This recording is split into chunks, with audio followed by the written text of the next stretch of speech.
بسم اللہ الرحمن الرحیم۔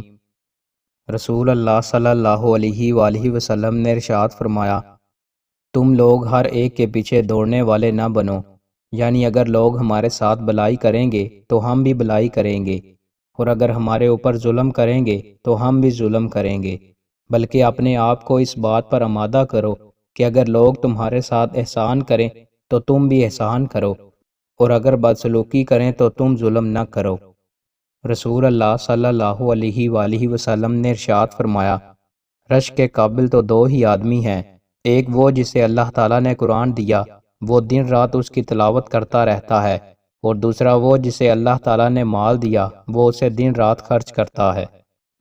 رسول اللہ صلی اللہ علیہ وآلہ وسلم نے ارشاد فرمایا، جو شخص استغفار کی پابندی کرے تو اللہ تعالیٰ اسے ہر غم سے نجات دیتا ہے، اس کے لیے ہر تنگی سے نکلنے کا راستہ بنا دیتا ہے، اور اسے ایسی جگہ سے روزی دیتا ہے جہاں سے اس کو گمان نہیں ہوتا۔